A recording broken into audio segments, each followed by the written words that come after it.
so Celtic won the League Cup the other day, but news around the club has been fairly quiet. Of course, we are fast approaching the January transfer window, and it is expected that the club could make a few deals. We will discuss one big name that has been tipped for a return, that of course being Kieran Tierney. We will talk about this potential transfer whilst going over all the latest Celtic news from the last 24 hours. But first, make sure you like this video and subscribe to the channel for more Celtic content. Firstly, Celtic are set to recall Dane Murray from his successful loan spell at Queen's Park in January, with the 21-year-old's impressive performances catching the eye of Brendan Rodgers and other clubs across the UK. This potential return comes at a crucial time, given the uncertainties surrounding Stephen Welsh and Mike Naroki's futures, as both defenders could be set to leave Celtic during the January transfer window. Murray's journey back to full fitness has been nothing short of inspiring. After 2 difficult years marred by injury setbacks, the young defender has regained his form and confidence under the guidance of Callum Davidson at Queen's Park. His time in the Scottish Championship has allowed him to showcase the qualities that made him a standout prospect at Celtic Park. His resurgence has not gone unnoticed, with interest reportedly coming from Scottish Premiership sides and clubs in English League One and League Two. Record Sport reports that a number of clubs have already been in contact with Celtic regarding the player, and Rodgers' side is considering their options. Losing Murray would be a significant blow to Queen's Park as they push for a promotion playoff spot. The Glasgow side, currently sitting 5th in the Championship, have benefited greatly from his stability in defence. Callum Davidson may now need to explore options in the transfer market to fill the void left by Murray's potential departure. Davidson will no doubt be disappointed to lose such a reliable performer, but the recall is a testament to the development and progress Murray has made during his time at the club. Now for the main story, Kieran Tierney is reportedly set to return to Celtic, with Arsenal set to ignore a clause in his contract which could see the Gunners extend his contract beyond another year. Tierney's current deal expires in the summer, with Celtic repeatedly linked with a sensational return for the Arsenal defender. Sunsport report that Brendan Rodgers is desperate to re-sign Tierney and has been looking to do so since rejoining the club in June 2023. They also report that a deal for Tierney could be wrapped up within the next month. However, the former Celtic defender's wages could prove a stumbling block, with the possibility of taking him on loan for the rest of the season a real option. If Celtic are unable to secure a deal in January, they will look to finalise a pre-contract agreement before the summer transfer window. Newcastle United are also said to be interested in a move. Although Celtic at this time look to be Tierney's preferred destination, Rodgers' previous spell at Celtic, working alongside Tierney from 2016 until 2019, will play a huge part in any deal, with the Arsenal defender having played much of his best football under the Irishman.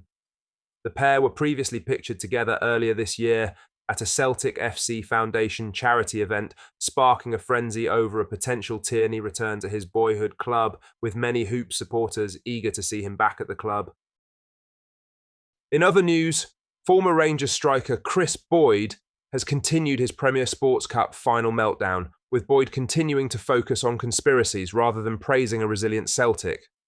After claiming Rangers should demand a meeting with the SFA over the penalty incident, Boyd continued again today, 3 days on from the final, to focus on John Beaton's decision to award Rangers a free kick for a foul on Václav Černý, with Celtic emerging victorious 5-4 on penalties to secure a historic 119th trophy in the Hoops history.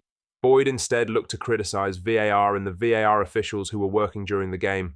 He said, "For me, looking at that, it was so wrong that it has a bearing on the game, because you look at it, it's 3-3, you're going into extra time. There is no doubt it's a penalty kick. People will say it's human error in the VAR, but there are 2 of them, that's humans. 2 of them have actually missed this decision. It's a huge decision in the outcome of it, and people are saying you've got to send the referee to the VAR machine. You don't need to send him. You are actually looking at that, saying it's a factual decision. It's in the box, just point to the penalty spot. That's all that was needed. It's a huge error from the VAR and the VAR assistant." Boyd continues to cheerlead for Rangers in the media, with his aim to take away from what was a huge win for Celtic in a cup final, where they weren't at their best for much of the game, but still showed the winning mentality to emerge with the Premier Sports Cup trophy.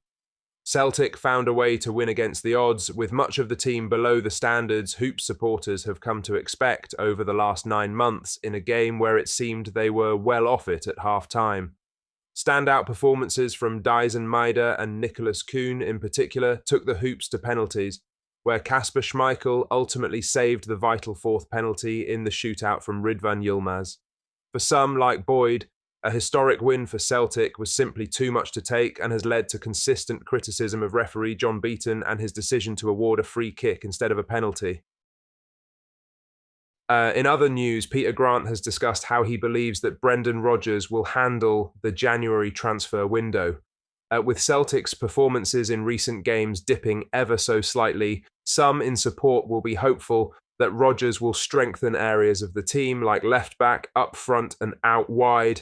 After such a successful summer window, Rodgers will hope to strengthen certain areas rather than rip up the whole team with a large number of outgoings and incomings. However, Grant believes that Rodgers may not look to strengthen the squad in January. He said, "There's so many European competitions with all these teams that's involved, and all their players are involved, so some of them, they're not going to let them out. I think if Celtic keep their boys fit, they've got more than enough. The only changes I see is, say, Luis Palma is getting talked about moving away. Thiago Holm, these boys, if the edge of it gets moved away, then I see replacements come in that they maybe work with. I don't know what the young boys are like below, if they're up to that level, so whether they're up to the level to replace those guys, or Celtic have to go out and buy them. But I agree with Craig, I'm one of these guys that believe the window in the summer is so important, and you're hoping if you don't get any injuries, that's what's going to get you through the season. With the winter transfer window often being a quiet one, Celtic did sign Nicholas Kuhn permanently and Adam Ida on loan in January, with Ida a standout towards the end of last season.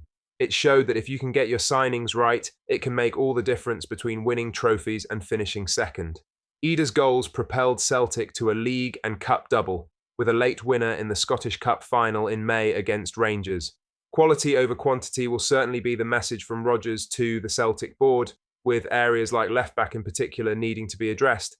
It may not be addressed over the next month, however, a conclusion to Greg Taylor's contract situation is a must.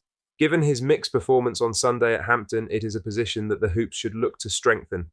With Taylor's contract set to expire in the summer, a sensational return to Celtic for Kieran Tierney has been consistently rumoured, with the next month being huge in the career of not only Taylor but also Tierney. Celtic fans, what are your thoughts on what we discussed in today's video? Let us know down in the comments section below. That does bring us to the end of today's video. Make sure you hit the like button and subscribe to the channel for more Celtic content. Thank you